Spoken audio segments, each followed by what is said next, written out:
The movie is set far in the future. Our world is secretly being attacked by a mysterious force that is making people more anxious every day. Because of the anxiety, the illusion of international panic, known as the emergency, is created.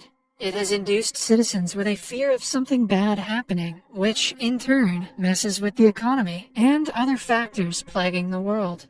Rainey is an orphan who loves to read and enjoys his own company. He wants to make friends, but the children in the orphanage make fun of him for being intelligent. He often feels out of place, mostly because the others aren't half as smart as him. His only mentor is his Tamil language teacher, Miss Perumal.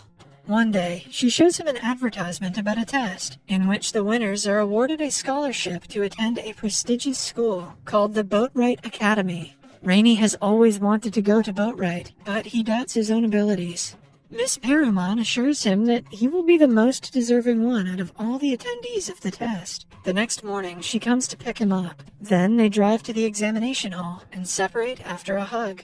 Many children alongside him have come to take the test. Their examiner is number 2, a quirky but strict woman who briefs them on what they can and cannot do. Rainey looks at the first question, which asks him if he has a chance to save only one between an elephant and a llama falling from a height. Who would he save? Rainey answers that he would save the elephant in hopes that it could break the llama's fall, and both of them would survive. After answering several such questions with answers related to compassion, he reaches the last one that asks him if he is brave.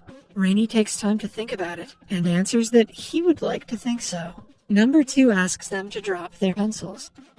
She grades the papers as the students wait patiently. After finishing, she informs them that the students who pass this test will be admitted to the second phase of the exam. They should report to a building in the next block at exactly 1 p.m.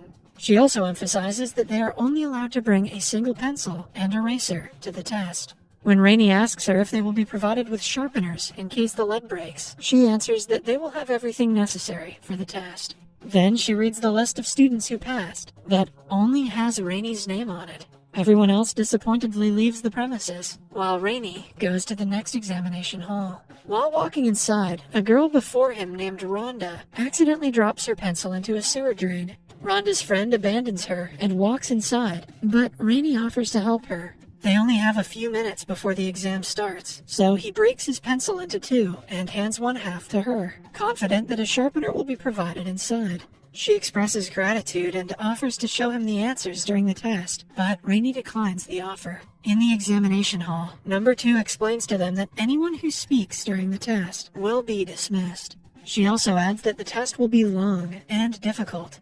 A girl groans at the comment and is disqualified for making noise. Rainey raises his hand and gestures that he needs to sharpen his pencil. Number 2 understands and allows him to do so. The test finally starts, and only a few seconds in, a boy runs away shouting that he cannot do this. Rainey focuses on the questions which are too difficult for him to understand. Most of them are advanced level questions about world history and geography. Still, Rhonda, who is seated right before Rainey, finishes in only half an hour. Before submitting the answers, she secretly drops a small piece of paper for Rainey. He notices the paper has all the answers on it. Although Rainey is struggling with the questions, he doesn't pick it up. The atmosphere is intense, as some students almost cry because of the difficult questions. Rainey knows none of the answers, but upon reading the questions carefully, he realizes that the answer to the first question is hidden in the last question. In the same way, all of the answers are in the questions themselves. After finding that out, he easily writes them down and does great on the test. A while later, the result is announced, and again, only Rainey passes. It is surprising to him because Rhonda has cheated. She wishes him luck and leaves him to wait for further instruction. Then, an A-grade student named Sticky Washington enters the room. Sticky has an eidetic memory, meaning he can remember everything he sets his eyes on. He was also the only one who passed the test in his batch, which he thinks is weird because someone else had cheated. It turns out that they had the same experience before the test and met the same girl who dropped her pencil in the sewage. They figure out the actual aim of the trick was to test their loyalty and kindness. Therefore, they passed, and the other students who only focused on the questions did not. Suddenly, a girl comes running to the room and introduces herself as Kate. She's an athletic and adventurous girl who never goes anywhere without her red bucket of tools. Kate claims that she didn't actually pass the test because the questions were too difficult. In fact, she was selected because she helped number 2 chase away all the angry parents by creating a distraction. Then, Krista and Dewey join the group. They have also passed the exam and are pretty confident that they will make it to the Boat Ride Academy. Krista is a know-it-all who thinks that everyone is inferior to her. After the team has assembled, they are introduced to Milligan, the overseer of the next test. He instructs them to enter a room one after another and asks Krista to go first. She walks into the room and notices the chessboard-patterned floor. A note on the floor asks her to cross the room without stepping on the black or white squares. She bluntly says no, refusing to do the task because she thinks it is a trick question. Milligan disqualifies her and asks her to go home.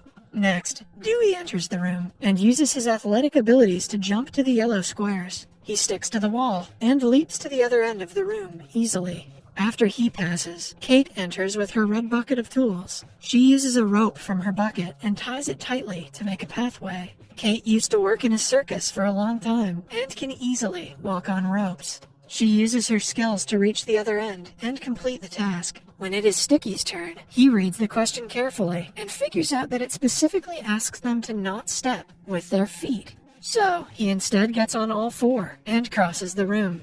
Lastly, Rainey thinks for a long time and simply walks to the other end of the room. When asked how he passed the test, he claims that the boxes had longer lengths, which means that they weren't squares. Since the question asked them to not step on the squares, he simply walked across and passed. After that, Milligan asks them to come with him to the place where their final test will be taken. He takes them to a sewer, claiming that it is the pathway to reach their destination. The kids find it odd that the entrance examination to such a prestigious school makes the finalists walk through sewage. Rainey also notes that none of the examiners have mentioned the Boat Ride Academy yet. He still trusts Milligan and follows him to reach the front lawn of a mansion.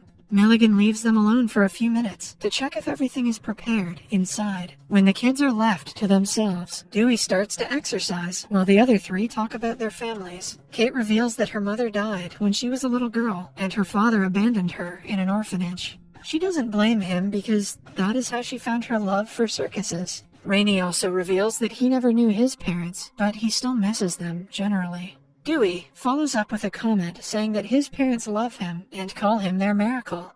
Good for you, Dewey.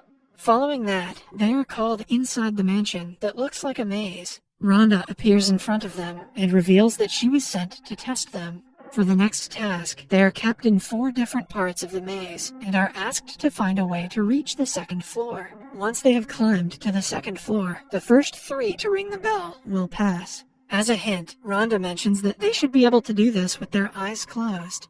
The task finally starts, and Rainey immediately begins looking for clues. He sees that each doorway has 4 signs that point in different directions. Meanwhile, Sticky takes the clue seriously and tries to solve the maze with his eyes closed. Because of his photographic memory, he navigates the way pretty quickly. Kate, on the other hand, thinks out of the box. She opens a vent on the wall and uses it to climb up. At last, there is Dewey, who follows Sticky around. When he reaches the stairs, Dewey pushes him to the wall and rings the bell before everyone. Rainey soon finds out that the signs are in Braille, which tell him the direction. He also reaches the stairs and helps Sticky up. Kate is already there and is waiting for them, so they can all ring the bell together. As they do, the 3 win, and Dewey is disqualified. In the instructions, it was said that the first 3 to ring the bell will win, and because Sticky, Kate, and Rainey were the 3 who rang it together, they won. Following that, they are introduced to the mastermind of the test, Mr. Nicholas Benedict. As they talk about further orientation, the 4th and youngest member, named Constance, joins their team. She is a small, intelligent, and witty girl who doesn't care about what anyone thinks. It turns out that she passed the test a bit differently than the others. First, she crossed all the questions, claiming that they were wrong. Then, she disobeyed the instructions and brought as many pencils as she wanted. And in the last test, she enjoyed a sandwich instead of solving the maze. Her unique personality still got her selected. Then, for the moment of truth, Mr. Benedict tells them that they haven't been recruited for Boat Ride Academy's scholarship. Instead, they have been selected for an undercover mission to save the world. The children can hardly comprehend what is going on.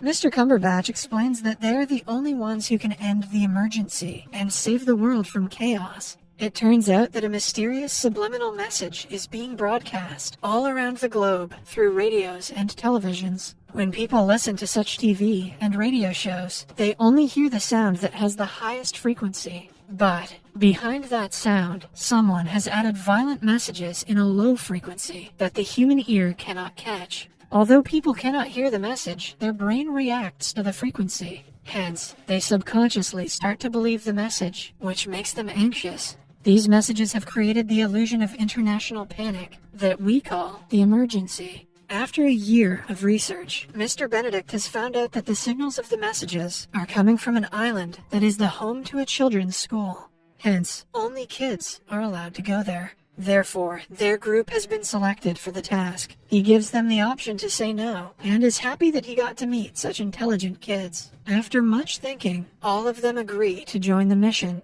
and start their training.